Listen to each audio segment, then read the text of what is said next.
Assalamualaikum warahmatullahi wabarakatuh.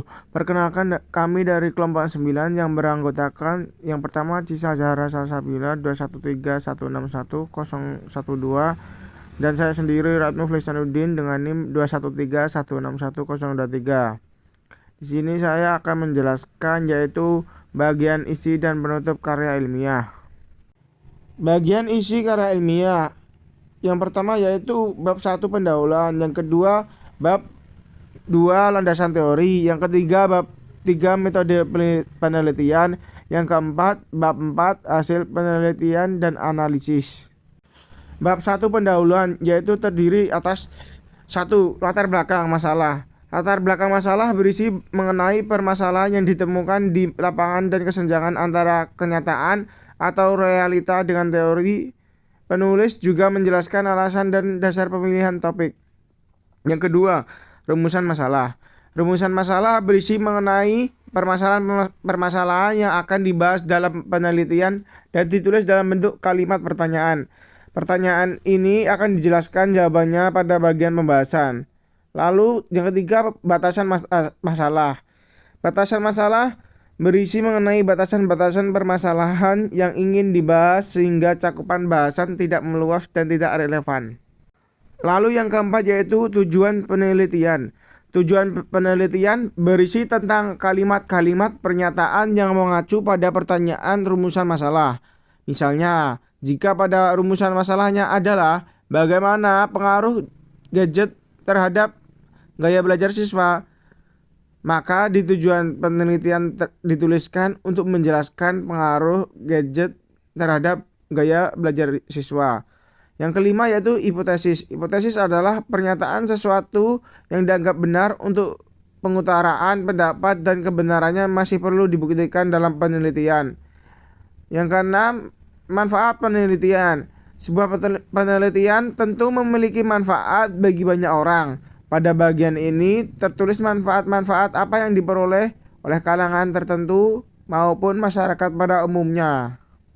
Bab 2 landasan teori. Pada bagian ini dijelaskan mengenai teori-teori yang berhubungan dengan permasalahan yang akan dibahas dari para ahli dan juga dari sumber-sumber yang dapat dipercaya kebenaran teorinya.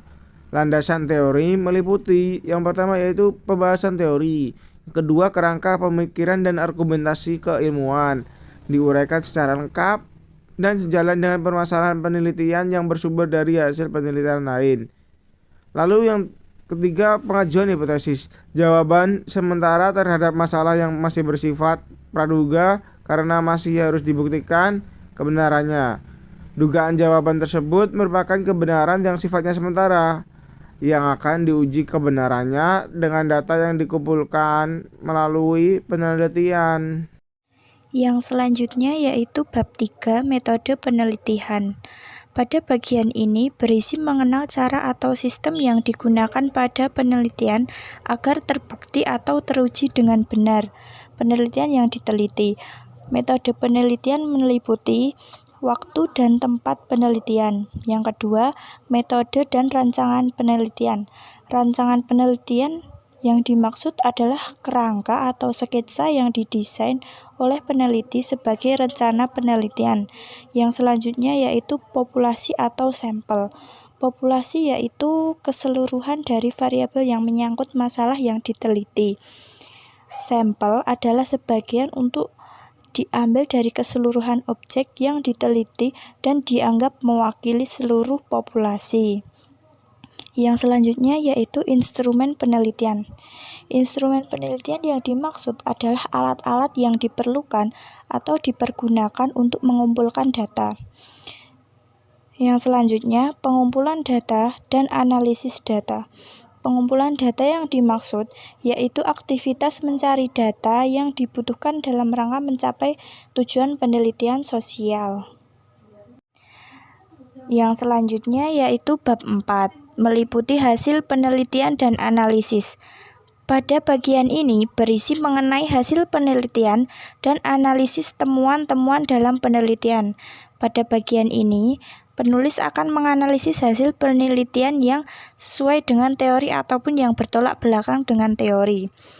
Hasil penelitian meliputi jabaran variabel. Jabaran variabel yang dimaksud adalah penjabaran sesuatu yang dipakai sebagai ciri, sifat, maupun sifat yang didapatkan dari penelitian tentang konsep pengertian tertentu. Misalnya, pendidikan, gen, umur, pekerjaan, pengetahuan, dan lain sebagainya. Yang selanjutnya yaitu hasil penelitian. Hasil penelitian dapat diartikan sebagai pemikiran asli peneliti untuk memberikan penjelasan dan interpretasi atas hasil penelitian yang telah dianalisis. Gunanya untuk menjawab pertanyaan pada penelitian. Bab selanjutnya yaitu bagian penutup karya ilmiah. Bagian penutup karya ilmiah meliputi yang pertama, bab 5 yaitu penutup, yang kedua daftar pustaka, yang ketiga lampiran. Saya akan menjelaskan bagian penutup karya ilmiah. Yang pertama yaitu bab 5 yang berisikan tentang penutup. Bagian ini terdiri dari saran dan kesimpulan. Saran merupakan pendapat penulis untuk kesempurnaan penulisan karya tulis lebih lanjut dan juga dapat merupakan masukan mengenai hasil temuan penelitian. Misalnya, hasil penelitian menunjukkan bahwa terdapat pengaruh negatif gadget terhadap gaya belajar siswa. Maka penulis dapat memberi saran untuk pelajar mengatur waktu dengan bijak ketika bermain gadget. Yang kedua yaitu daftar pustaka. Daftar pustaka berisi tentang referensi yang digunakan penulis sebagai bahan dasar penulis karya ilmiah. Referensi ini dapat berasal dari buku ataupun website. Yang ketiga yaitu lampiran. Lampiran merupakan bukti-bukti pendukung atau otentik yang dilakukan saat penelitian, misalnya angket penelitian, daftar pertanyaan wawancara, dan hasil wawancara.